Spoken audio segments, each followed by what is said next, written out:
ফরজ গোসল করার পদ্ধতি হলো, আপনার গোসল ফরজ হলে বাথরুমে গোসলখানায় গিয়ে সর্বপ্রথম আপনার শরীরের যে জায়গায় নাপাক লাগছে বা কাপড়ের যে জায়গায় নাপাক লাগছে সেই জায়গাটা কি করা, পরিষ্কার করে নেওয়া আগে।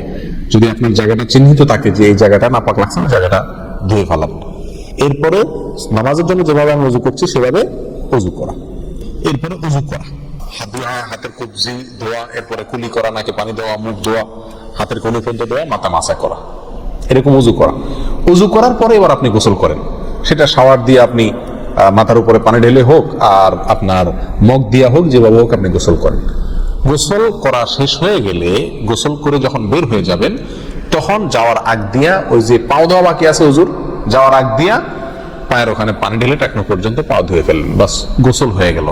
এই ভিতরে আপনার শরীরের প্রতিটি অঙ্গের প্রতিটি জায়গায় পানি পৌঁছানোর চেষ্টা করতে হবে। প্রকাশ্য অঙ্গ যেগুলো, নাভির প্যাচ থেকে নিয়ে, বগলের নিচ থেকে নিয়ে, আঙ্গুলের চিপা থেকে নিয়ে, প্রত্যেকটা জায়গায় যেন পানি যায়, সেজন্য সেখানে পানি পৌঁছানোর চেষ্টা করতে হবে। ডলার দরকার হলে ডলবে, যেভাবে ওখানে পানি পৌঁছাতে হবে। কানের প্যাচের ভিতরে, একেবারে গভীরে না, প্যাচগুলোর ভিতরে যেন পানি যায় সেদিকগুলো খেয়াল রাখতে হবে। কোনো একটি জায়গা যদি শুকনো থাকে তাহলে কি হবে না, ফরজ গোসল হবে না।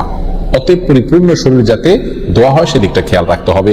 নেল পালিশ ইত্যাদি বা কোনো রং টং ইত্যাদির কারণে যদি কোনো আবরণ থাকে শরীরের উপরে, তাহলে সেগুলো সরা নিতে হবে, তা না হলে কি হবে না, ফরজ গোসল আদায় হবে না। কথা, প্রথমে শরীর এবং কাপড় থেকে নাপাকগুলো ধুয়ে নেব, এরপরে ওযু করব পূর্ণাঙ্গভাবে, পা ধোয়া বাদে।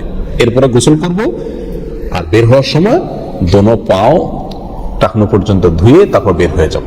এই গোসলের সাথে আমার ওযু হয়ে গেল। এই গোসলের পরে আর কি করার দরকার নাই, ওযু করার দরকার নাই। অনেকে গোসলের পরে ওযু করেন, এটা কোনো প্রয়োজন নাই। তবে কেউ যদি গোসল করা অবস্থায় তার পেশাব চলে আসে, অনেকে আছে পানির স্পর্শ লাগলে পেশাব বেশি আসে, তো গোসল করা অবস্থায় যদি তিনি পেশাব করে দেন বা ওযু ভঙ্গের কোনো কারণ তার ভিতরে আসে, তার বায়ু ছাড়লেন, তাহলে তো সেক্ষেত্রে ওযু যেটা শুরুতে করছিল ওটুক তো আর নাই। তাহলে তাকে আবার কি করতে হবে, নতুন করে গোসলের পরে ওযু করতে হবে।